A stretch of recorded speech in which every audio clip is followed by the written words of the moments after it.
হাসি আমি ভিডিওগুলি শুধুমাত্র বিনোদনের জন্য বানানো হয়। এখানে কোনো ক্যাপাবেলকে ছোট করা হয় না, তো প্লিজ কেউ এটাকে সিরিয়াসলি নিও না। তো চলো ওয়ান শট শুরু করা যাক। বিয়ের সাজে তেইয়ং বিছানার মাঝখানে বসে আছে। সারা ঘর বিছানার চারপাশে কারুকার্য করা রজনীগন্ধা আর গোলাপের সুবাসে ভরে যাচ্ছে। বাইরে বেজে চলেছে সুর সমৃদ্ধ অপূর্ব সঙ্গীত। সমস্ত কিছু মিলিয়ে মিশিয়ে মনের মাঝে যেন এক তোলপাড় করা পরিবেশ। জাঙ্কুক ঘরে ঢুকে আস্তে করে দরজা ছিটকানিটা দিয়ে তের পাশে গিয়ে বসে। এত সুন্দর সাজে ওকে কোনোদিনও দেখেনি জাঙ্কুক। দুই হাতে তার লজ্জামাখা মুখটা তুলে তার চোখের দিকে তাকিয়ে যেন নিজেকে হারিয়ে ফেলছিল। তেইয়ং জাঙ্কুকে বুকে জড়িয়ে ধরে। তেইয়ং তার কপালে একটা ভালোবাসার পরশ এঁকে দেয়। ভালোবাসার বাহু ডোরে একে অপরের মাঝে হারিয়ে যায় কিছুক্ষণ। বর্ষাকাল, বাইরে ঝরঝর করে বৃষ্টি হচ্ছে। দমকা হাওয়ায় জানলাটা আচমকা খুলে গেল। দেয়ালের সাথে কাচের জানলায় আঘাতে যেন একটা ঝনঝন করে শব্দ হলো। বৃষ্টির বিন্দুগুলো ছিটকে এসে পড়ল তার গায়ে। এসবের জন্যই হঠাৎ করে ঘুমটা ভেঙে যায় জাঙ্কুকের। ধরপড় করে বিছানায় উঠে বসে। ভাবতে থাকে, তার মানে সে এতক্ষণ স্বপ্ন দেখছিল। সত্যি কি অপূর্ব সেই স্বপ্ন। বিছানা ছেড়ে উঠে ধীর পায়ে জানলার দিকে এগিয়ে যায়। বাইরের বৃষ্টি ভেজা পরিবেশটা নিকষ কালো অন্ধকারে আছে। সেদিকে তাকিয়ে ভাবতে থাকে হারিয়ে যাওয়া দিনগুলো, ভালোবাসায় মাখা মুহূর্তগুলো, যা সাক্ষী ছিল সমুদ্রের তীরে আশ্রে পড়া হাজার হাজার ঢেউয়ের শব্দ, নোনা জলের আনাগোনা, পায়ের নিচে অগণতি বালি আর উপকূলবর্তী ঝোড়ো হাওয়া। সময়টা ছিল জুন মাসের শেষের দিকে। গ্রীষ্মের থেকে মুক্তি পাওয়ার জন্য বর্ষা সবে শুরু হয়েছে। এদিকে তের পরীক্ষাও শেষ। অনেক দিন ধরে সে মা বাবার কাছে আবদার করছে পরীক্ষার পর কোথাও ঘুরতে যাওয়ার জন্য, অথচ বাবার কাজের চাপে কোনোদিনও তার সে আশা পূর্ণই হয় না। পরিবারের জন্য তার সময় কোথায়। তে তাই বাবাকে কিছু বলে না। প্রথমে মাকে গিয়ে রাজি করায়। মায়ের কাছে গিয়ে গলা জড়িয়ে ধরে আবদার করে, দেখছিস তো তোর বাবার কাজের কত চাপ, কি করে যাবে বলতো। ও মা, ওসব অজুহাত শুনতে চাই না, তুমি প্লিজ বাপিকে রাজি করাও না। আমার কদিন ছুটি আছে, আর ভাইয়েরও কোনো অসুবিধা হবে না 3-4 দিনের জন্য গেলে। প্লিজ একটু বলো না। আচ্ছা ঠিক আছে, উনি ফিরুক, তারপর দেখছি। তে মায়ের গাল ধরে একটা মিষ্টি চুমুকে চলে যায়। তের বাবা একটা প্রাইভেট কোম্পানিতে জব করে, সেভাবে খুব একটা ছুটি পায় না। বাড়িতে এসে চেয়ারে বসে একটু আরামই করছিলেন। গিন্নি এসে এক কাপ চা দিয়ে বললেন, আচ্ছা শোনো না, তোমার অফিসের কাজের চাপ কেমন? যেমন থাকে তেমনই, কিন্তু হঠাৎ এরম কথা কেন জিজ্ঞেস করছো বলো তো? আরে সেরম কিছু না, মেয়ের তো পরীক্ষা শেষ হয়েছে, ঘুরতে যাওয়ার বায়না করছে, তাই বলছিলাম যদি কয়েকটা দিনের জন্য সময় হয় একটু ঘোরা হয় আর কি। আচ্ছা বুঝলাম, কাজ করে যে মেয়েটাকে কোথাও নিয়ে যাওয়া হয় না সেটা তো ভুলেই গেছি। আচ্ছা দেখি বসকে কোনোভাবে রাজি করানো যায় কি না। এদিকে তেও অপেক্ষায় আছে, মাকে কখন পাবে জিজ্ঞাসা করবে। মা ঢুকতেই বলল, ও মা, বাবা কি বলল? কি আর বলবে, বলল বসের সাথে কথা বলে জানাবে। সত্যি তো? আরে হ্যাঁ, একদম সত্যি। 15 বছর ধরে RM এই কোম্পানিতে জব করছে। বসের সাথে খাতিরটা বেশ ভালোই। সেই ভরসাতে সব কাজের দায়িত্ব RM-এর ওপর তিনি ছেড়ে দেন। তাই তিনি কোনো আবদার করলে সে সেটা রাখবেন না, এটা হয় না। স্যার আসতে পারি? আরে হ্যাঁ হ্যাঁ RM, এসো বসো, বলো বিশেষ কিছু নাকি? স্যার বিশেষ কিছু বলতে কাজের ব্যাপারে কিছু নয়, আসলে মেয়ের আবদারে ভাবছিলাম কটা দিন কোথাও বেড়াতে যাব। কাজের চাপে ফ্যামিলিকে তো সময় দেওয়া হয় না, যদি কয়েকটা দিন ছুটি পাওয়া যেত। আচ্ছা বুঝলাম, কিন্তু 3-4 দিনের বেশি কিন্তু হবে না। আচ্ছা সমস্যা নেই, 3-4 দিন হলেই হবে। বাড়ি ফিরে মেয়েকে খুশির খবরটা দিয়েই দিলেন, 3-4 দিনের জন্য কোথাও একটা বেড়াতে যাবে। তের ইচ্ছা দীঘা যাওয়ার, তাই ঠিক হলো সবাই মিলে দীঘায় যাবে। জাঙ্কুক হচ্ছে তের স্কুলের বেস্ট ফ্রেন্ড। বন্ধুর সাথে খুব একটা সময় তার কাটানো হয়নি, তাই সে ঠিক করে জাঙ্কুককে সাথে নিয়ে যাবে। কিন্তু বাবা মা যদি রাজি না হয়? কিন্তু একবার বলে তো দেখি। বাপি একটা কথা বলবো, রাগ করবে না তো? আচ্ছা কি কথা বল। বাবা, আমার সেই বন্ধুর কথা তোমার মনে আছে জাঙ্কুক? ওকে আমাদের সাথে নিয়ে গেলে কেমন হয়? তাহলে একটা জুটি পাবো, তাই বলছিলাম। আচ্ছা যাবে, কি আর সমস্যা? ওকে তো আমরা সবাই চিনি, তুই ওকে ফোনে জিজ্ঞাসা করো যেতে চাই কিনা, যদি রাজি থাকে তাহলে অবশ্যই নিয়ে যাব। জাঙ্কুকের উচ্চ মাধ্যমিকের পর কলেজে আর ভর্তি হওয়া হয়নি আর্থিক সমস্যার জন্য, তাই পড়াশোনা ছেড়ে দিয়ে একটা ছোটোখাটো কাজে সে যোগ দিয়েছিল। 3-4 হাজার টাকা মাইনে পায়, তাতে সংসারের কিছুটা হাল সামলায় আর কি।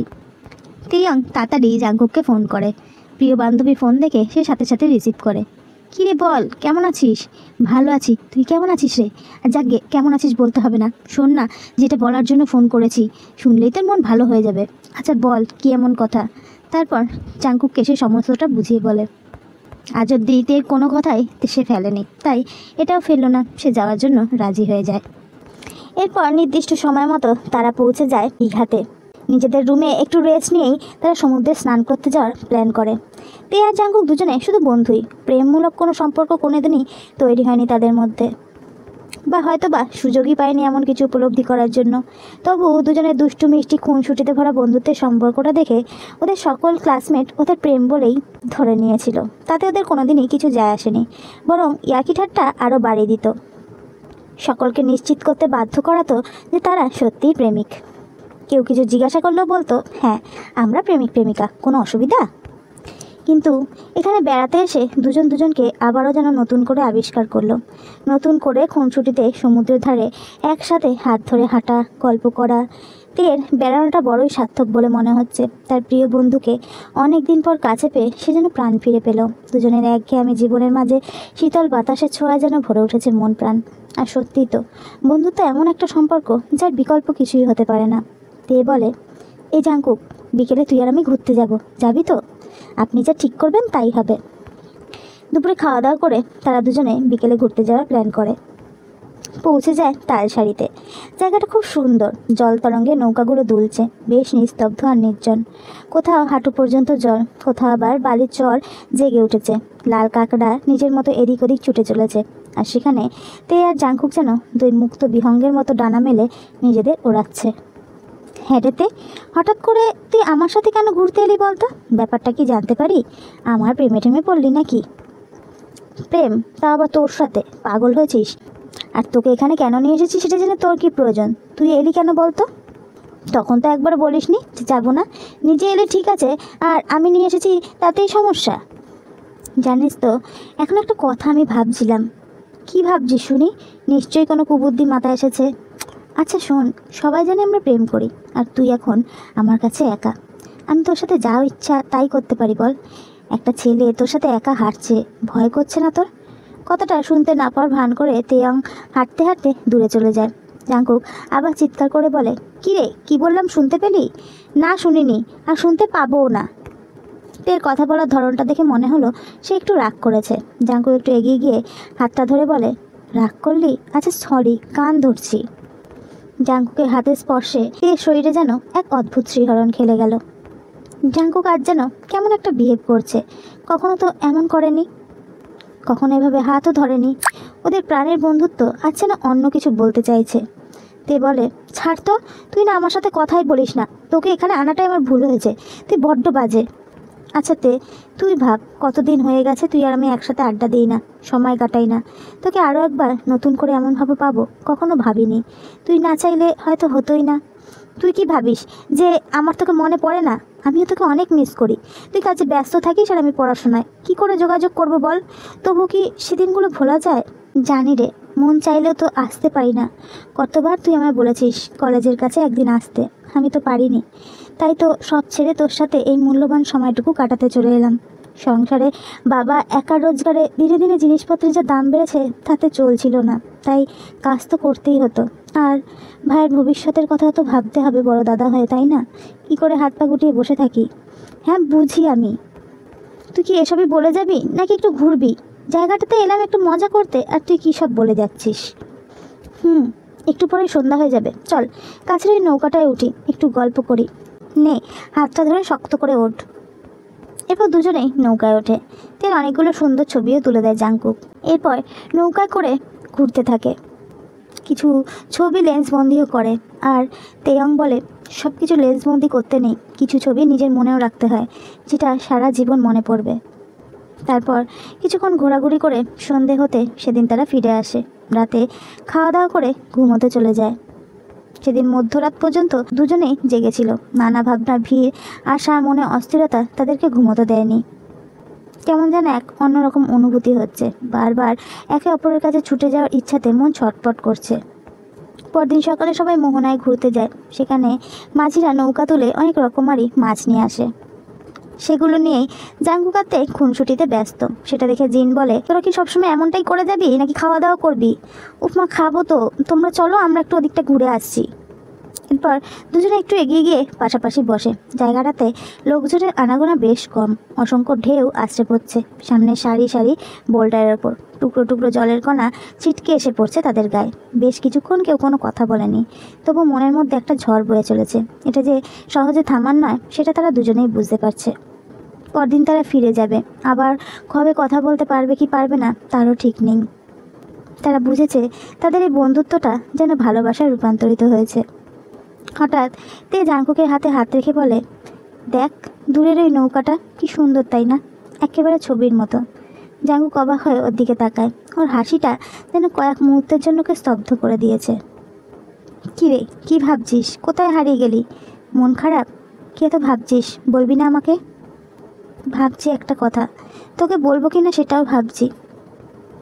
আসলে কাল তো আমরা ফিরে যাচ্ছি, তাই আগের মতো তুই আর আমি নিজেদের কাজে ব্যস্ত হয়ে পড়বো। মাঝে মাঝে অনেক কষ্টও হবে, তোকে অনেকটা মিসও করবো। চাইলেই তো সবসময় তোর কাছে আসতে পারি না, তাই না? হ্যাঁ সেই, আমি তো তোর মতো বুদ্ধুকে একদমই মিস করব না। কিন্তু একটা কথা বলতো, আমার কাছে কেন আসতে চাইছিস? আমি কি তোর প্রেমিকা যে আমি তোর কাছে থাকবো? জাঙ্কুক তের হাতটা জোরে চেপে ধরে একটু নিজের কাছে টেনে এনে চোখে চোখ রেখে বলে, তাই সব বুঝে গেছিস বুঝি? আমার প্রেমিকা তো রয়েছেই, তোকে আমার কি প্রয়োজন শুনি? এ হো হো করে হেসে বলে, কে তোর প্রেমিকা? আমি বলেই একটা মেয়ে বন্ধু জুটেছে, আবার নাকি প্রেমিকা। জাঙ্কুক আরও একটু কাছে টেনে বলে, জানিস আমার প্রেমিকাকে? দেখবি তুই? হঠাৎ এতটা কাছাকাছি আসায় তের শরীরে আজ অন্যরকম অনুভূতি হচ্ছে। জাঙ্কুকের স্পর্শ তার হৃদয়ের তন্মিতে তন্মিতে যেন ঝংকার তুলছে। তারা শরীরের শিরায় শিরায় রক্ত চলাচলের মাত্রা দ্বিগুণ হচ্ছে। চিৎকার করে বলছে, এই ছোঁয়া শুধু বন্ধুত্বের নয়, এই ছোঁয়া ভালোবাসার। হঠাৎ তে হাতটা ছাড়িয়ে দিয়ে বলে, চল দেরি হচ্ছে, বৃষ্টি আসবে বলে মনে হচ্ছে। জাঙ্কুক তের কথায় পাত্তা না দিয়ে আরও একবার তের হাতটাকে জোরে টেনে নিজের কাছে এনে বলে, কিরে কিছু বললি না যে? ভালোবাসি আমি তোকে, তুই ভালোবাসিস না আমায়? থাকবি আমার কাছে, রাখবি আমাকে নিজের কাছে? জাঙ্কুকের এমন আবদারে তের নিঃশ্বাস জোরে জোরে পড়ছে। আশেপাশে কেউ নেই, আকাশে মেঘ জমেছে, এই বুঝি বৃষ্টি আসে। হঠাৎই জাঙ্কুকে বুকে জড়িয়ে ধরেতে, ভীষণ ভালোবাসি রে তোকে, সারা জীবন শুধুমাত্র তোর হয়েই থাকতে চাই। জাঙ্কুকও তাকে এবার জড়িয়ে ধরে। ভালোবাসার ছোঁয়ার এক নতুন সৃষ্টি হয়, শুরু হয় এক অন্তহীন প্রেমের গল্প। তখনই অযোধ্যারায় বৃষ্টি নেমে আসে। বৃষ্টি স্নাত দুই প্রাণ একে অপরের অন্তরে নিজেদের অস্তিত্ব আবিষ্কার করতে থাকে। এরপর দুজনেই হোটেলে ফিরে আসে। সন্ধে হলে একটু বাইরে ঘুরে দুজনে আড্ডা দেয় একটা ঘরে। সাথে অল্প কিছু পকোড়া আর দুটো কোক রয়েছে, টিভিটাও চলছে, কিন্তু দুজনের মন নেই সেদিকে। বারবার মনে পড়ছে সকালে সেই সমুদ্রের ধারের ঘটনাগুলো। হঠাৎ জাঙ্কুকের অন্যমনস্কতার সুযোগ নিয়ে কোকের ক্যানটা পিছনে রেখে দেয়। জাঙ্কুক বুঝতে পারে কাজটা তেরই। কিরে দিবি নাকি আমি নিজেই নিয়ে নেব? তে কোনো উত্তর না দিয়ে নিজের মতো খেয়েই যাচ্ছে। জাঙ্কুক একটু জোর করেই তের হাত থেকে ক্যানটা সরিয়ে নিয়ে বলে, দিবি কিনা বল। না দেবো না, শান্তি। ও দিবি না, ঠিক আছে আমি নিজেই নিয়ে নিচ্ছি বলে একটা ক্যান নিয়ে দুজনে টানাটানি করতে থাকে। টানাটানি করতে করতে হঠাৎ বিছানায় পড়ে যায়। অজান্তেই মজার ছলে কয়েক সেকেন্ডের জন্য একে অপরের ঠোঁট ছুঁয়ে যায়। হঠাৎ এমন ঘটনায় তে পুরো শান্ত হয়ে যায়। দুজনেই অবাক দৃষ্টে দুজনের দিকে তাকিয়ে থাকে। জাঙ্কুক আবারও আস্তে আস্তে তের ঠোঁটে ঠোঁট ছোঁয়। কিছুক্ষণ দুজনেই হারিয়ে যায় নীল পাহাড়ির দেশে। একটা ভালো লাগার অনুভূতিতে মনটা ছুঁয়ে যাচ্ছে, ঠিক যেমন এক পশলা বৃষ্টির পর ঠান্ডা একটা বাতাস শরীরে শিরায় উপশিরায় বয়ে চলে, ঠিক তেমন। পরদিন সবাই বাড়িতে ফিরে আসে খুশি মনে। এরপর যে যার কাজে ব্যস্ত হয়ে যায়। আরেম একদিন ভিড় বাসে করে ফিরছে। হঠাৎ পেছন থেকে একজন বলে ওঠে, আরেম না, কেমন আছিস রে? আরে মিনহো তুই, অনেক দিন পর দেখা হলো, চল কোথাও গিয়ে একটু বসে আড্ডা দিই। মন্দ হয় না, চল ওই মোড়টাতে নেমে যাই, ওখানে একটা কফি শপ আছে। এরপর দুজনে বিভিন্ন রকম গল্প করতে থাকে। এদিকে দীঘা থেকে ফেরার পর থেকে কিছুদিন দুজনের বিষাদেই কাটে, হাসছে, কথা বলছে, অথচ মন যেন পড়ে আছে অন্য দেশে। তারপর ধীরে ধীরে যে যার কাজে ব্যস্ত হয়, তবুও হোয়াটসঅ্যাপে ফেসবুকে সারাক্ষণ বকবক তাদের চলছেই। কিন্তু তে ঠিক করে বিষয়টা তার মাকে জানাবে। তাই একদিন মাকে রান্নাঘরে গিয়ে মিষ্টি করে বলে, মা জাঙ্কুককে তোমার কেমন লাগে? জিন মেয়ের কথা বুঝতে পারে। সে দীঘায় দেখেছিল তাদের খুনসুটির মুহূর্ত। এটা শুধুমাত্র বন্ধুত্ব নয়, সেটা সে ভালো করেই বুঝতে পেরেছে। মেয়ের প্রশ্নের অতি সাধারণ উত্তর দিয়ে বলে, কেমন আবার? ভালো। শুধু ভালো আর কিছু নয়? আর কিছু মানে? ভালো কাজ করে মিশুকে, তোর প্রিয় বন্ধু, এই তো ধুর, সেরকম বলছি না আসলে মা, মানে তুমি না কিছুই বোঝো না। এই বলে সে চলে যেতেই যাবে, তখনই জিন বলে, এই শোন শোন, আসল কথাটা কি আমাকে বুঝিয়ে বলবি? তবে তো বুঝবো আমি নাকি? কি বুঝিয়ে বলবো বলো তো? আসলে আমার ওকে ভালো লাগে। কিন্তু কিন্তু কি, ভালোবেসে ফেলেছিস তাই তো? এই বয়সে এমনটা সকলের সাথেই হয়, তবুও বলবো জীবনটা তোর, কোনটা ভালো কোনটা মন্দ সেটা তুই খুব ভালো করেই জানিস, সাথে সব দিক ভেবেই কিন্তু চলবি। মা সে তো বুঝলাম, কিন্তু জানো, আমার মনে হয় জাঙ্কুক সঠিক মানুষ, যে আমাকে সারা জীবন ভালো রাখবে, সুখী রাখবে। শুধু ও নিজের পায়ে একটু দাঁড়াক, তারপর আমি নিজেই না হয় বলবো এসব কথা। হ্যাঁ, আজকে দিনের ছেলে মেয়ে দুজনে স্বাবলম্বী হওয়া প্রয়োজন, তুইও স্বাবলম্বী হ, ও হোক। ততদিনে একে অপরের প্রতি তাদের বিশ্বাস জমবে, ভরসা জমবে। তারপর দেখো, সময় চাইলে তোমরা নিশ্চয়ই এক হতে পারবে, কিন্তু এখন এসব কথা মাথায় এনো না। আর হ্যাঁ, এমন কোনো ভুল পথে দুজনে পা বাড়িও না যাতে। আরে না মা, তুমি নিশ্চিন্ত থাকতে পারো, আরও কিছুদিন। জিন ঠিক করে আরএমকে সবটা জানাবে, তাই একদিন রাতের বেলা সে তাকে সব কিছু জানায় জাঙ্কুকের ব্যাপারে। কথাটা শুনে আরএম বলে, তুমি সবটা জেনেও আমাকে আগে কেন জানাওনি? জানায়নি কারণ আমার তেমন কিছু মনে হয়নি ওদেরকে দেখে, তবে ওরা দুজনের সাথে অনেকটা খুশি থাকে, তাই বিষয়টা আগানোই যেতে পারে, কি বলো? বাবা, এত কিছু ভেবে ফেলেছো মেয়ের ব্যাপারে? তুমি কি ভেবেছো তুমি যেটা ভাববে আমি সেটা মেনে নেব? এটা তুমি ভাবলে কি করে? জাঙ্কুক ওর ভালো বন্ধু, এতটুকুই যথেষ্ট আমার কাছে। এর থেকে বেশি কোনো সম্পর্কে আমি ওদের কখনোই জড়াতে দেব না। কিন্তু তুমি একবার তের দিকটা ভেবে দেখো, ওকে ভালোবাসে। তাছাড়া একজন ভালো বন্ধুই তো পারে একজন ভালো জীবনসঙ্গিনী হতে। ওর দিক আমি দেখেই ফেলেছি। জাঙ্কুক কী করবে ওর জন্য? কত টাকা উপার্জন করবে? হ্যাঁ, 1 মাসের ওর যা রোজগার তা তের 1 সপ্তাহের খরচ। অতি সাধারণভাবে জীবনযাপন করে ওরা। সংসারে যখন অভাব আসবে না, ওই ভালোবাসার জানলা দিয়ে পালিয়ে যাবে। তুমি ভুল ভাবছো, মেয়েরা মায়ের জাত, পরিস্থিতি বুঝে ঠিক সামলে নেবে। আর জাঙ্কুক এখন কম রোজগার করলেও আগামী দিনে নিজেকে ঠিকই দাঁড় করিয়ে নেবে, এটা আমার বিশ্বাস। তুমি কি বিশ্বাস করো আর কি না করো সেটা আমি জানতেও চাই না। আমি যা সিদ্ধান্ত নেব সেটাই হবে একমাত্র সিদ্ধান্ত। জাঙ্কুক নিজের কাজের সাথে সাথে কম্পিউটারের একটা ভালো কোর্স শিখছে। অর্থের দিকটা ওর দাদা ওকে সাহায্য করে চলেছে। কম্পিউটারের পাশে রাখা মোবাইল স্ক্রিনে হঠাৎ তের বাবার নামটা ভেসে উঠতে খুশি হয়ে ফোনটা রিসিভ করে। হ্যাঁ কাকু বলুন, কেমন আছেন? কাকিমা ভালো আছেন তো? হ্যাঁ, সবাই ভালো আছে। তোমার যেটা বলার জন্য ফোন করেছি সেই কথাতেই আসি। তুমি কি ব্যস্ত? না না, আপনি বলুন, আমি কম্পিউটার শিখতে এসেছি, আপাতত ফাঁকাই। আমি তোমার কাকিমার মুখ থেকে শুনলাম তোমার আর তের মধ্যে নাকি একটা সম্পর্ক গড়ে উঠেছে। কথাটা কি সত্যি? মিথ্যে বলবো না কাকু, কথাটা সত্যি। আমি ওকে ভালোবাসি। আমি ভেবেছিলাম খুব শীঘ্রই আপনাকে জানাবো, কিন্তু নিজেকে একটু স্বাবলম্বী করে সেটা জানাতে চেয়েছিলাম। দেখো, তোমার থেকে আমি এটা আশা করিনি। তুমি ওর সাথে প্রেম করে বসলে, আর সেই ভরসা থেকে তোমাকে আমি আমাদের সাথে ঘুরতে নিয়ে গিয়েছিলাম। আমি তোমায় বিশ্বাস করতাম, তুমি সেই বিশ্বাসের দাম দিলে না। তুমি ভবিষ্যতে কত টাকা উপার্জন করবে সেটা আমি জানি না, কিন্তু আমার মেয়ের সাথে তুমি কোনো সম্পর্কে জড়াতে পারবে না। ওটা বন্ধুত্বের মধ্যে সীমাবদ্ধ রাখো। কিন্তু কাকু, আমি ভবিষ্যতে ওর যোগ্য হয়ে যদি উঠি, তখনও কি আপনি আমাদের মেনে নেবেন না? সেটা সম্ভব নয়। আমার স্ট্যাটাসের সাথে তোমার স্ট্যাটাস আকাশ পাতালের পার্থক্য। আমার অফিসের লোকজন জানলে কি বলবে? আর আত্মীয় স্বজন, এটা আমি কখনো হতে দেব না। কাকু, আপনার কাছে কি স্ট্যাটাস, সম্মান, অর্থ এটাই বড়? আপনার মেয়ের ভালোবাসার কোনো দাম নেই? আপনার ইচ্ছাতে সে খুশি হবে তো? তাকে খুশি করার দায়িত্ব আমার। তুমি শুধু এমন কিছু করো যাতে ও নিজে থেকে তোমার থেকে দূরে সরে যায়। বাকিটা আমি বুঝে নেব।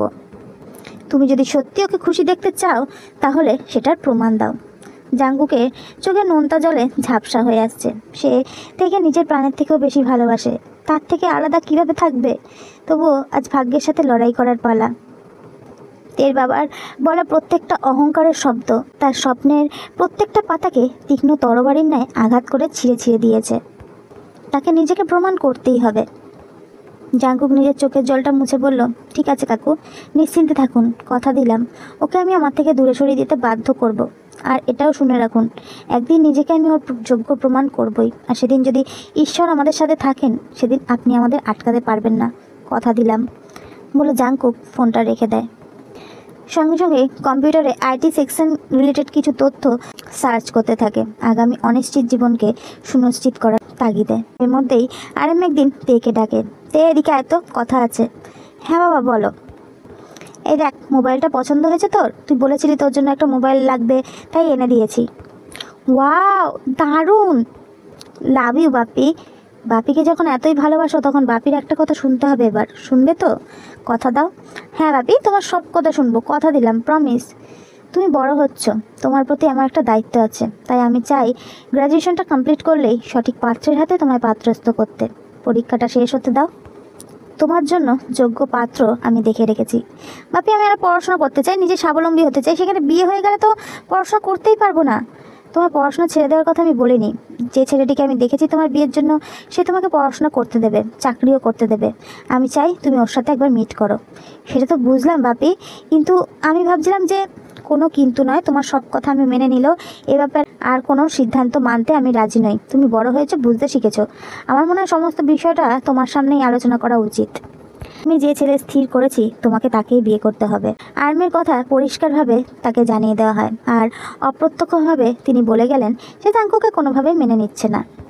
এরপর তিনি জিনকে ডেকে বলেন, আমার ছেলেবেলার বন্ধু মিনহো, ওর একমাত্র ছেলে কাইয়ের সাথে আমি তের বিয়ের কথা বলে রেখেছি। আমি চাই তার সাথেও মিট করুক, আর এই সিদ্ধান্তের কোনো না আমি কিন্তু শুনতে চাই না, সেটা দেখে রাখার দায়িত্ব তোমার। কথাটা বলে তিনি ওখান থেকে চলে যান। তে কান্না ভরা চোখে মায়ের দিকে তাকায়, তারপর নিজের ঘরে গিয়ে জাঙ্কুককে ফোন করে। জাঙ্কুক প্রত্যেকবারই ব্যস্ততার অজুহাতে কথাটা এড়িয়ে যায়, শোনার প্রয়োজনটাও বোধ করে না। প্রায় 1 সপ্তাহ কেটে গেছে, জাঙ্কুকের সাথে তে ঠিকমতো কথা হয় না। এই খামখেয়ালি তার আর সহ্য হচ্ছে না। ভালোবাসার মানুষের উপর তার অগাধ বিশ্বাসের দরুন মেনে নিয়েছে হয়তো জাঙ্কুক সত্যিই ব্যস্ত। এদিকে কায়ের সাথে ওর বিয়ের কথাও এগিয়ে চলছে। তে রূপের ছটায় কাই পাগল, তাই পরীক্ষা শেষ হলেই বিয়েটা সে সেরে নিতে চায়। তে সকালে ব্রেকফাস্টটা সেরে নিজের স্কুটিটা নিয়ে বেরিয়ে পড়ে জাঙ্কুকের বাড়ির উদ্দেশ্যে। মাকে জানিয়ে যায় যেন সে বাবাকে না বলে। এদিকে জাঙ্কুককেও জানিয়ে যায় যে সে আসছে। জাঙ্কুকও অপেক্ষায় রয়েছে, সেও আজকে নিজের ভালোবাসার মানুষকে কিছু উপহার দেবে। দূর থেকে তে আসছে দেখে তাড়াতাড়ি মায়ের কাছে চলে যায়। তিনি বলেন, কী রে, আজকে হঠাৎ তে আসছে, কী ব্যাপার, ঝগড়া করেছিস নাকি? দূর, তুমিও না মা, ঝগড়া কেন করব? আর ঝগড়া করলেই বা কি আসে যায় বলো তো? কেন, তুই রাগ করলে ও মান ভাঙায় না বুঝি? ঠিক এই সময় তে দরজার কাছে আসে। মা ছেলে দাঁড়িয়ে কথা বলছে দেখে কিছুটা থমকে দাঁড়িয়ে যায়। জাঙ্কুক সেটা বুঝতে পারে, তাই একটু জোরে জোরেই বলে, কি যেন বলছিলে মা? মান ভাঙানো, তাই না? কি যে বলো, ও হলো বড়লোক বাড়ির মেয়ে। আমার মান ভাঙানোর আগে আমাকেই ওর মান ভাঙাতে হবে, না হলে যে মূল্য কমে যাবে ওর। ওদের নাম যশের কাছে আমার মতো একটা সাধারণ ছেলের জায়গা পায় বলো তো? তের মতো মেয়ের চাহিদা জানো তো তুমি? আজকে দামি ব্যাগ, কালকে জুতো, পরশু দামি মোবাইল, ব্লুটুথ, হেডফোন, রকমারি কসমেটিক্স, জামা কাপড়, সব কিছু এক্সপেন্সিভ একটা মেয়ে, যাকে বলে আদরের দুলালি। এই যে আজকে আসবে, দেখো স্কুটি নিয়েই আসবে, আমি নিশ্চিত। বাসে ট্রেনে চললে তো যা চলে যাবে। আমাদের মতো সাধারণ ঘরে ওর মতো মেয়েকে মানায় না মা। ও আমার বন্ধুই ঠিক আছে, ভালো লাগে বটে, কিন্তু ওর যা নিত্য নতুন চাহিদা, তাতে কোনোদিনও আমি উপার্জন করে ওর চাহিদা পূরণ করতে পারবো বলে মনে হয় না। এই তো সেদিন ওর বাবা একটা দামি মোবাইল কিনে দিয়েছে, আমাকে দেখাচ্ছিল। আরে বাবা, আমি সেটা দেখে কি করব? আমার কি কেনার ক্ষমতা আছে? তারপর ভাবলাম হয়তো ওর বাবার অনেক টাকা, সেই জন্যই আমাকে দেখাচ্ছে। ওর মতো মেয়েকে বাড়িতে রাখা খুব কঠিন, তার থেকে ওর মতো থাক আর আমি আমার মতো, পরে একটা সুন্দরী ঘরোয়া মেয়ে দেখে বিয়ে করে নেব, একেবারে তোমার মতো গিন্নি হবে সে। জাঙ্কুকের মুখ থেকে তার সম্পর্কে এত সুন্দর কথা শুনে তে নিজের চোখের জলটা ধরে রাখতে পারে না। এই সেই ভালোবাসা, যাকে ভালোবেসে এসে সব কিছু ত্যাগ করতে চাইছে। আর জাঙ্কুকের সাথে দেখা করে না, হাজার প্রশ্ন নিয়ে স্কুটিটা নিয়ে চলে যায়। ভিতর থেকে জাঙ্কুক বুঝতে পারে তার এই চলে যাওয়া হয়তো সারা জীবনের মতো চলে যাওয়া। এত যন্ত্রণা বুকে নিয়েই সে তেকে ফোন করে, কী রে, আসবি বলি এলি না যে? আরে এলাম না, আসলে আমার স্কুটিটা খারাপ হয়ে গেছে তো। শোন না, তোকে একটা কথা বলার ছিল, যেতে তো পারলাম না, ফোনেই বলি। হ্যাঁ বল, কি কথা? কষ্ট করে আসবি কেন একটা কথা বলার জন্য? বাপি আমার জন্য বিয়ে ঠিক করেছে, তার এক বন্ধু ছেলের সাথে, IBM-এ চাকরি করে। কাই ওর নাম, ওর সাথে আমার বিয়েটা হবে আর কি। তোর সাথে আমার রিলেশনটা।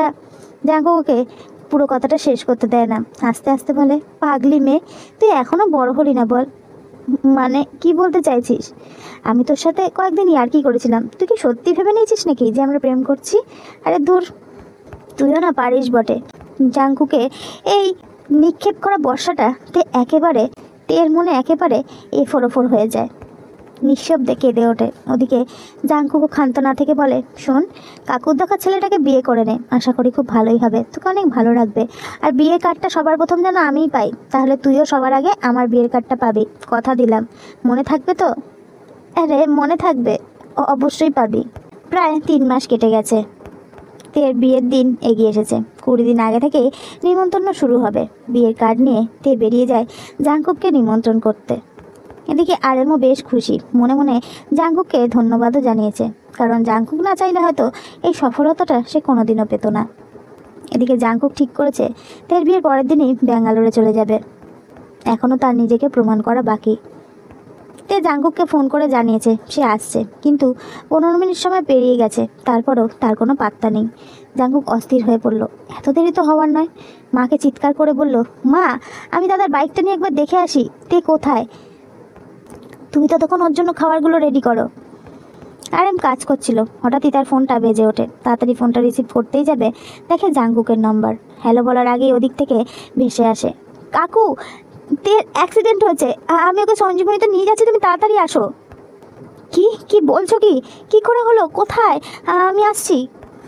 জাংকুক যখন তেকে খুঁজতে আসে, দেখে মাঝপথে খুব ভিড় জমেছে। বাইকটাকে সাইড করে রেখে ভিড়ের মধ্যে প্রবেশ করেই দেখে রক্তাক্ত অবস্থায় পড়ে আছে তে। একটা বাসের সাথে তার ধাক্কা লেগেছে, মাথায় গুরুতর আঘাত লেগেছে। এভাবে তেকে পড়ে থাকতে দেখে জাংকুকের যেন পৃথিবীটাই নড়ে গেল। তবুও খুব তাড়াতাড়ি অ্যাম্বুলেন্সে করে নার্সিংহোমে তাকে নিয়ে আসা হয়। ডক্টর প্লিজ একটু দেখুন না। আরে সরুন আপনি। ও মাই গড, এখনই তো ওটিতে নিয়ে যেতে হবে। আপনি কে হন পেশেন্টের? আমি ওর বন্ধু। আচ্ছা ঠিক আছে, লেখালেখির কাজটা আপনি শেষ করুন, ফ্যামিলির লোকের সাথে ইমিডিয়েটলি যোগাযোগ করুন, বন্ডে সাইন করতে হবে। ওকে ডক্টর, আপনি ব্যবস্থা করুন প্লিজ, আমি ও পরিবারের সাথে কথা বলছি। কিছুক্ষণের মধ্যেই আরএম আর জিন সেখানে এসে উপস্থিত হয়। মেয়ের চিকিৎসা শুরু করতে বলে। এদিকে কাইকেও জানানো হয়েছে। প্রায় 2 ঘন্টা পর ওটি শেষ হলে ডক্টর বেরিয়ে এসে বলেন অপারেশন সাকসেসফুল, কিন্তু ব্রেনের একটা অংশ সাংঘাতিকভাবে ইনজিওর হয়েছে, তাই স্মৃতিশক্তি ভুলে যাওয়ার সম্ভাবনা রয়েছে, এমনকি হাত পা অচলও হয়ে যেতে পারে। তবে ছেলেটি ঠিক সময় মতো ব্যবস্থা করতে পেরেছে বলে প্রাণে বাঁচানো সম্ভব হয়েছে। কথাটা শুনে জাংকুক পাথরের মতো বসে পড়ে। তার তে, সেই হাস্য উজ্জ্বল মেয়েটার এমন অবস্থা সে কল্পনাও করতে পারে না। জাংকুক নিজেকে দোষারোপ করতে থাকে, হয়তো ওর জন্যই আজ তের এই অবস্থা। জাংকুক বসে বসে কেঁদেই চলেছে। আরএম তখন তার কাছে এসে বলে, অনেক ধন্যবাদ তোমায়, এবার তুমি আসতে পারো। তের শ্বশুরবাড়ির লোকজন এখনই চলে আসবে, তোমাকে দেখলে খারাপ ভাবতে পারে, তুমি এখন এসো। জাংকুক আরএমের পায়ে ধরে কাঁদতে কাঁদতে বলে, কাকু প্লিজ, ওর জ্ঞান ফেরা পর্যন্ত আমায় থাকতে দিন, একটি বারোকে ভালো অবস্থায় দেখে যেতে চাই কাকু। না জাংকুক, তোমার যতটুকু দায়িত্ব তুমি করেছো, আমি আর এখানে তোমাকে থাকতে দিতে পারবো না, তুমি বাড়ি যাও। আর এই আমার শেষ কথা। জাংকুক খুব ভালো করেই জানে আরএম যখন বলে দিয়েছে তখন তার আর দেখা করা সম্ভব নয়, তাই সে তের ভালো থাকার প্রার্থনা করতে করতে আইসিইউর কাছে একবার যায়। কাছের বাইরে থেকে শেষবারের মতো তেকে দেখিয়ে সেখান থেকে বেরিয়ে আসে। আসার পথে জিনের সাথে দেখা হয়। জাংকুক কথা বলতে পারে না, চোখটা মুছে এগিয়ে যেতে গেলে জিন তাকে ডাকে, দাঁড়াও জাংকুক, আমি জানি তোমার আর তের আলাদা হয়ে যাওয়ার পেছনে আরএমেরই হাত আছে, যেটা তেও জানে না, তুমি ওকে জানতে দাওনি। আমি তোমায় কথা দিচ্ছি, তুমি নিজের পায়ে দাঁড়াও, একজন বড় মানুষ হও, তের সমস্ত খবর আমি তোমাকে জানাবো। জাংকুক জিনের হাতটা ধরে বলে, থ্যাংক ইউ আন্টি, আমার তে যেন ভালো থাকে, এটাই আমি চাই, আমি এখন আসি। ওদিকে কাই আর মিনহো তেকে দেখতে এসেছেন। আরএম ওর হাতটা ধরে বলেন, কাই, আমার মেয়েটাকে কিছুদিন সুস্থ হতে দাও, তারপর আমি ঠিক তোমাদের বিয়ের ব্যবস্থা করব। সুস্থ? আর ইউ ম্যাড আঙ্কেল, ও আর কখনো সুস্থ হবে? আর সুস্থ হলেও স্বাভাবিক জীবনে ফিরতে পারবে বলে আপনি মনে করেন? ডক্টর কি রিপোর্টে লিখেছে সেটা দেখেছেন আপনি? কি বলছো কি কাই, তুমি ওকে স্ত্রী রূপে পেতে চেয়েছো, অথচ ওর খারাপ সময় পাশে থাকবে না, এটা কেমন কথা? প্লিজ এসব সেকেলের কথা রাখুন তো। আমার মতো ছেলেকে বিয়ে করার জন্য হাজার মেয়ে লাইন দিয়ে থাকে, আপনার মেয়ে সুন্দরী তাই বিয়ে করতে রাজি হয়েছিলাম, এখন এই অসুস্থ মেয়েটিকে বিয়ে করতে আমি মোটেও রাজি নই, এই বিয়ে আর হচ্ছে না। বাবা, এবার এখান থেকে চলো। কথাটা বলে আরএমএ স্থির করার সুপাত্র সেখান থেকে চলে যায়। একটা বাস্তব ওনার চোখটা খুলে দিয়েছে, শুধু রূপ আর অর্থ এই সম্পর্কে বাঁধন হতে পারে না, সারা জীবন একসাথে চলতে হলে একটা বড় মন দরকার, যেটা একমাত্র জাংকুকেরই রয়েছে। তে ভুল মানুষকে নির্বাচন করেনি, তাই হয়তো ওর জন্য নতুন কোনো জীবন ঈশ্বর সাজিয়ে রেখেছেন। এরপর প্রায় 5টা বছর কেটে গেছে। জাংকুক তের কাছে আর আসেনি, তার সাথে আর দুষ্টুমিও করে না, রাগ করে না, অভিমান করে না, জড়িয়ে ধরে ভালোবাসার ঠোঁটের ছোঁয়াটাও সে অনুভব করেনি অনেক দিন। আজও তাকে ফিরে পাওয়ার অপেক্ষায় বসে আছে জাংকুক। একটা বন্ধুত্ব, একটা ভালোবাসা আজও তার অস্তিত্ব খুঁজতে তৎপর। কিন্তু তে এখন একটা হুইল চেয়ারে সারাদিন বসে থাকে, ছোট ছোট করে চুল কাটা, চোখে মুখে ক্লান্তির ছাপ স্পষ্ট। সারাদিন নিজের মনে কি যেন ভেবে চলে। ওদের সম্পর্কটা শুরু হয়েছিল সমুদ্র তটে, বন্ধুত্বের সম্পর্ক কিছু মুহূর্তেই পরিণতি পেয়েছিল ভালোবাসায়। মাত্র দুদিনের কাছে আসা কেমন যেন বদলে দিয়েছিল ওদের। মনে মনে সাজিয়েছিল কত স্বপ্ন, কিন্তু তার অ্যাক্সিডেন্ট সব এক ধাক্কায় যেন ওলটপালট করে দিল। জাঙ্কুক এখন ব্যাঙ্গালোরের আইটি কোম্পানির সফটওয়্যার ইঞ্জিনিয়ার। কর্মসূত্রে সে সেখানকার স্থায়ী বাসিন্দা। খুব প্রয়োজন না হলে গ্রামের বাড়িতে ফেরে না। আসলে আপন মানুষটি যখন ওর থেকে অনেক দূরে, ইচ্ছা করলেও যখন দেখার সুযোগ নেই, তখন ফিরেই বা কী হবে। জিনের সাথে সম্পর্কটা এখনও ঠিক আছে। জিন সুযোগ বুঝেই জাঙ্কুককে তের প্রতি মুহূর্তের খবর দেয়, যেটা শুনে একা একা নিশ্চুপে বসে কাঁদে, কারণ তাকে ভোলানোর যে কেউ নেই। বাড়ির পাশের একটা মাঠে তেকে প্রত্যেক দিন হুইল চেয়ারে করে বসিয়ে ঘুরতে নিয়ে যায় জিন। বেশ কিছুক্ষণ সেখানে সময় কাটায়। মেয়েটার জীবন থেকে 5টা বছর অবলুপ্ত হয়ে গেল, কেউ টেরও পেল না। এই বয়সের মেয়েদের কত শখ আহ্লাদ থাকে, আর ওর তে কি আর কখনো মা ভুলে ডাকবে না?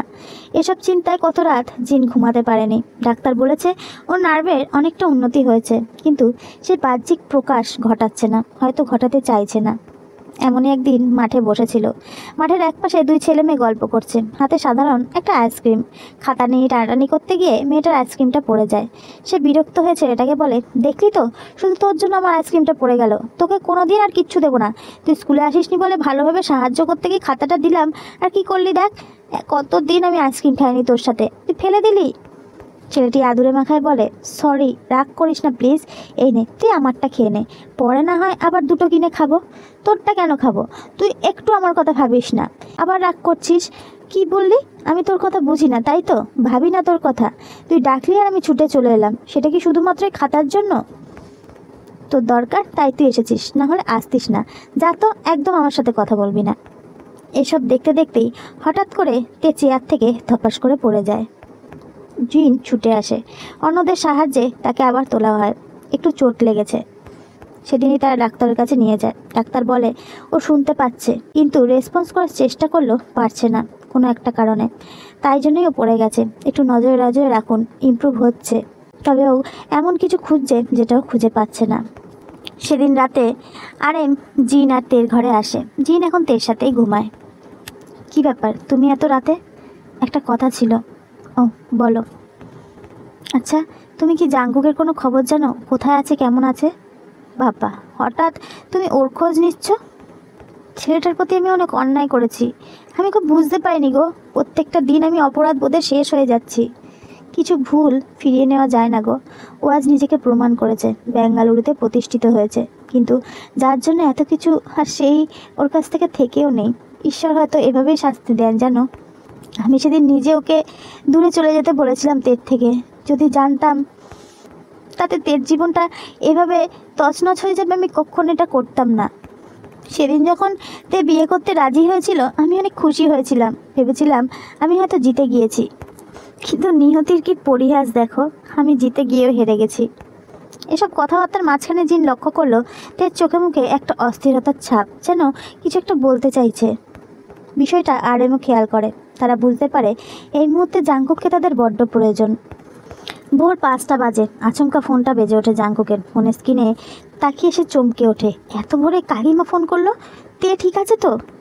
কিছুটা ভয় নিয়ে ফোনটা ধরে হ্যালো বলতে এদিক থেকে বলল, জানো তো, তে অনেকটা ভালো আছে, হাত পা নাড়ানোর চেষ্টাও করছে। কালকে থেকে কিছু একটা ইশারা করে বলতে চাইছে। আমি তোমাকে না জানিয়ে পারলাম না, তাই সকালেই ফোন করলাম। কথাটা শুনে তের 5 বছর আগের ঘটনায় ফিরে যায়। ভাবতে থাকে তে সেই ভালোবাসার মুহূর্তগুলো। মনের মধ্যে নতুন করে কাছের মানুষকে ফিরে পাওয়ার আশার সঞ্চার ঘটায়। তখনই জিন বলে, কী হলো, শুনতে পাচ্ছ? হ্যাঁ কাকিমা, শুনছি। আপনারা ডক্টরের সাথে কনসাল্ট করুন প্লিজ, তাতে হয়তো ওর ভালোই হবে। পাশ থেকে আরএম ফোনটা নিয়ে নেয়। দেখো জাঙ্কুক, আমি কাকু বলছি, ফোনটা রেখো না প্লিজ। তোমার বন্ধুকে সুস্থ হতে গেলে তোমাকে বড্ড প্রয়োজন। তুমি প্লিজ ফিরে এসো। প্লিজ কাকু, এভাবে বলবেন না। আজ আপনার কথা রাখতে গিয়েই আমি ওর থেকে এত দূরে চলে এসেছি। এখন যে আমার আর ফেরা সম্ভব নয়। জাঙ্কুক বাবা, আমাকে ক্ষমা করো। তুমি সেদিন ঠিক বলেছিলে, অর্থ যশের থেকে অনেক ঊর্ধ্বে থাকে মন। সেই মনের মেলবন্ধন সম্পর্কে দৃঢ় করে। আমি সেদিন বুঝিনি। কাইয়ের ভালো চাকরির কথা শুনে আর মেয়ের সুখের কথা ভেবে লোভটা সামলাতে পারিনি, কিন্তু একটা বারের জন্য মেয়েটার কথা ভাবিনি আমি। তাই হয়তো আজ ঈশ্বর আমাকে এভাবে শাস্তি দিচ্ছেন। মেয়েকে পাশে পেয়েও বাবা ডাকটা শুনতে পাই না, এর থেকে কষ্টের কি হতে পারে বলতে পারো? আমি জানি তুমি ওখানে সেটেল হয়ে গেছো, সব ছেড়ে এখানে ফেরা অসম্ভব, কিন্তু কিছুদিনের জন্য তুমি প্লিজ এসো, তোমার বন্ধুর জন্য, তোমার ভালোবাসার জন্য। না হলে সারা জীবনের জন্য আমি নিজেকে ক্ষমা করতে পারবো না জাঙ্কুক। নিজের ভুলের জন্য আমি যে অনুশোচনায় মরে যাচ্ছি, একবার ভেবে দেখো। কথাগুলো শুনতে শুনতে দুই প্রান্তের মানুষই কেঁদে ফেলেছে। মনের সমস্ত অভিমান কান্নার জলে ধুয়ে মুছে সাফ হয়ে যেতে শুরু করে। বেশ কিছুক্ষণ চুপ থাকার পর জাঙ্কুক বলে, এভাবে বলবেন না কাকু, আমি তাড়াতাড়ি ফেরার চেষ্টা করব। ওকে দেখতে যে আমারও অনেক ইচ্ছা করছে, আমি অবশ্যই ফিরব। ফোনটা রাখার পরেই জাঙ্কুকের মনের মধ্যে এক অস্থিরতা বিরাজ করে। আজ ওকে ফিরতেই হবে, যেভাবেই হোক, আর কারোর জন্য নয়, শুধু ওর ভালোবাসার জন্য। এরপরে অফিসের বসের সাথে কথা বলে 1 মাসের ছুটি নিয়ে সে গ্রামের বাড়িতে ফিরে আসে আর পৌঁছে যায় তের বাড়িতে। আরেম ওকে দেখেই বুকে জড়িয়ে ধরে, ওর হাতটা ধরে তের হাতের সাথে এক করে দিয়ে বলে, আজ থেকে ওর ওপর সব অধিকার তুমিই ওর যোগ্য জীবনসঙ্গী। জিন আর আরেম ওদের একা ছেড়ে সেখান থেকে বেরিয়ে যায়। জাঙ্কুক ফিরে আসায় তারাও বেশ খুশি। এদিকে জাঙ্কুক তের হাতটা ধরে বলে, কেমন আছিস? ভুলে গেছিস নিশ্চয়ই আমাকে? এত চাপে আমায় তো ভুলে যাওয়ারই কথা। আরে আমি জাঙ্কুক, এত রাগ করে আর থাকতে হবে না, কথা তো বল। তোর রাগ ভাঙাতে আমাকে কি কি করতে হবে বল তো? সেই কোথা থেকে আমি ছুটে এসেছি তুই জানিস? আইসক্রিম খাবি? বল না। কিন্তু তে কোনো উত্তর দিল না। জাঙ্কুকের চোখের কোণাটা চিকচিক করে উঠল। তবে কি নিঃস্ব হাতে ফিরতে হবে? তে কি আগের মতো আর ওর সাথে কথা বলবে না? কি রে, কথা বলবি না আমার সাথে? তুই ভুলে গেছিস সবটা? তোকে আমি ভালোবাসতাম, সেই সমুদ্রের ধার, আমাদের বন্ধুত্ব, অল্প কিছুদিনের ভালোবাসা, সব ভুলে গেলি তুই? কেন এমন হলো তে? আমাকে কষ্ট দিয়ে কেন চুপ করে রয়েছিস? কেন কিছু বলছিস না? জানিস আমি এখন নিজে অর্থ উপার্জন করি, তোর দায়িত্ব নেওয়ার ক্ষমতাও আমার আছে। তোর প্রত্যেকটা বিলাসিতা আমি পূরণ করতে সক্ষম। এখন তো কাকু আমাদের সম্পর্কটা মেনে নিয়েছে। দেখ, সব ঠিক আছে, শুধু তুই আমার পাশে নেই আগের মতো করে। বলতে বলতে জাঙ্কুক কেঁদে ফেলে। হঠাৎই কাঁধে কারোর হাতে স্পর্শ পায়, চমকে উঠে দাঁড়ায়। কাকিমা, আসলে আমি ওকে বলছিলাম, আমি জানি তুমি আগের মতোই ওকে ভালোবাসো, কিন্তু এভাবে ওকে স্বাভাবিক করা যাবে না। এমন কিছু করতে হবে যাতে ও তোমার সাথে কথা বলতে বাধ্য হয়। এতগুলো বছর দূরে থেকেও তুমি সবসময় ওর পাশেই ছিলে, তাই আজও মেয়েটার দায়িত্ব আমি তোমার হাতে তুলে দিলাম। এরপর আমার মেয়েটার কপাল, সুস্থ হতে পারলে নিজের ভালোবাসাটাকে ফিরে পাবে, আর না পারলে মানুষটাকে পেয়েও হারাবে। কাকিমা, একটা অনুরোধ করব, রাখবেন? যেখান থেকে আমাদের ভালোবাসাটা শুরু হয়েছিল, সেই দীঘা, সেখানে কি একবার ফিরে যাওয়া যায়? এটুকু তো আমরা ওর জন্য করতেই পারি, তাই না?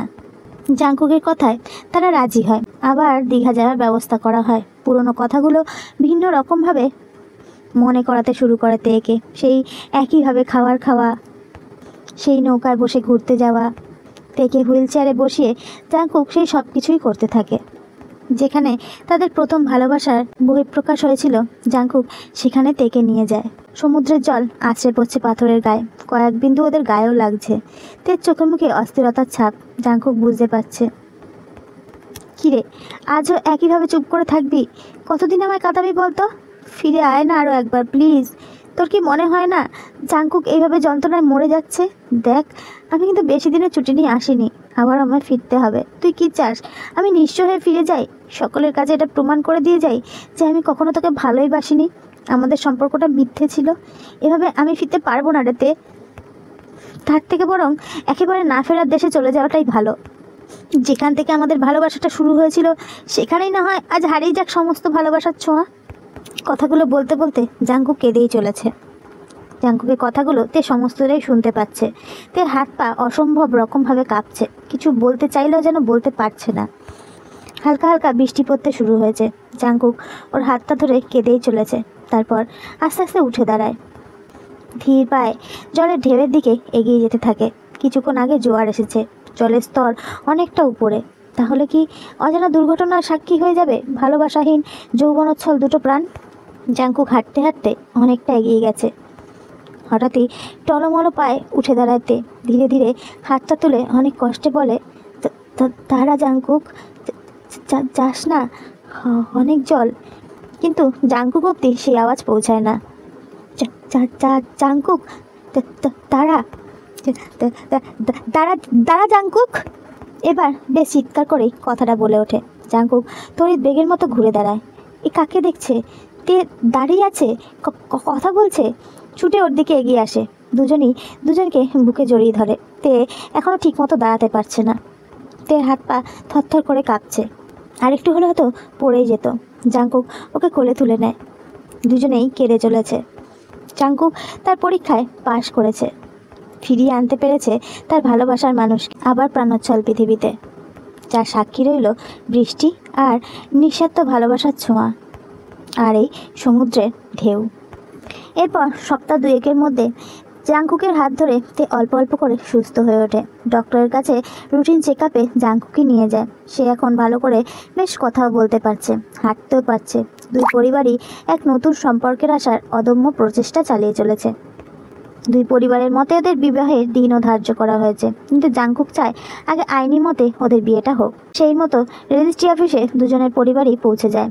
বেশ অনেকক্ষণ অপেক্ষায় বসে থাকার পর তে বলে, উফ জাংকুক, এতক্ষণ ধরে বসিয়ে রেখেছে কেন বলতো? ভালো লাগছে না তো, আর পারছি না বসে থাকতে। কেন, কি হয়েছে? শরীর খারাপ লাগছে? সেটা নয়, বিরক্ত লাগছে।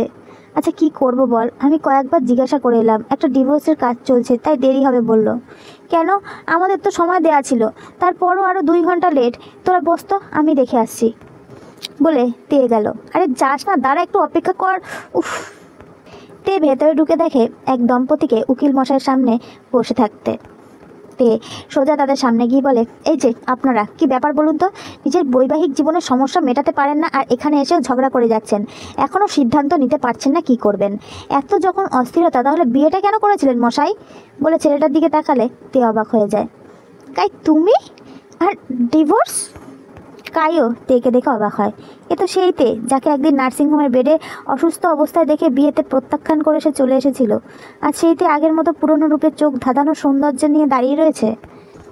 তে তুমি? এটাও কি তোমার এক্স গার্লফ্রেন্ড? হ্যাঁ সত্যি, তোমাকে যতই দেখছি ততই ঘৃণা হচ্ছে। কত মেয়েকেই না ঠকিয়েছো তুমি। 1 মিনিট ম্যাডাম, ইনি আমার এক্স বয়ফ্রেন্ড নন। 7 বছর আগে ইনি আমার বাবার পছন্দের পাত্র ছিলেন, যে আমাকে সাংঘাতিক রকম অসুস্থতার রূপে দেখে রূপ আর টাকার অহংকার দেখিয়ে বিয়ে ভেঙে পালিয়ে এসেছিল। যদিও সেই বিয়েতে আমার সম্মতি ছিল না। আমি ভালোবাসতাম আমার বন্ধু জাংকুককে। আজকে 1000 বাধা পেরিয়ে সে আমার পাশে রয়েছে, আর আজ তার সাথে আমার রেজিস্ট্রি ম্যারেজ। ছি গাই, তোমার মতো প্রচণ্ডর সাথে আমি এতদিন ঘর করেছি, এটা ভাবলেই বলে সে ডিভোর্স পেপারে সাইন করে দেয়। সময় মতো পেপারটা আমার ঠিকানায় পোস্ট করে দিয়ে বাই। কাইও পিছন পিছন বেরিয়ে যায়। এরপর দুজনের রেজিস্ট্রি ম্যারেজ হয়, দুই পরিবারে সাক্ষীতে। বহু প্রতীক্ষার পর সেই বিবাহের দিন উপস্থিত হলো। তের স্বপ্নের মতো করে সবটা সাজানো হয়েছে। রকমারি ফুলে শোভিত হয়েছে বিবাহ মণ্ডপ। সকাল থেকে বিভিন্ন রীতি রেওয়াজ মিলে বিয়ের কাজ শুরু হয়েছে। গায়ে হলুদে যাওয়ার জন্য তে রেডি হয়েছে। ঠিক তখনই জাংকুক ফোন করে। কি রে তে, কেমন আছিস? শুনলাম আজকে নাকি তোর বিয়ে, আমাকে বললি না একবারও? বিয়ের কার্ডটাও পাঠালি না, কি ব্যাপার বলতো? দেখ জাংকুক, সকাল সকাল জ্বালাস না আমাকে। তোর সাথে তাহলে কিন্তু আর কথাই বলবো না। তোর বাড়িতে কি রীতি রেওয়াজ হচ্ছে না নাকি? কিসের রীতি? ও মাই গড, মনে পড়েছে, আজকে আমার বিয়ে, তাই না? এই পাত্রী যেন কে? এই তুই যে তখন বললি আমার সাথে কথা বলবি না, তাহলে বিয়েটা করবি কি করে? তাহলে কার সাথে কথা বলবি? হ্যাঁ, তোর ওই প্যাঁচা মার্কা বরের সাথে বুঝি? এই তুই রাখবি, আমি বুঝতে পারছি তুই বিয়ের নিয়ম পালন করছিস না। তুই দেখ আমি তোকে কি করি। আরে না না, সব ঠিকঠাক পালন করেছি। আমার তের বিয়ে বলে কথা।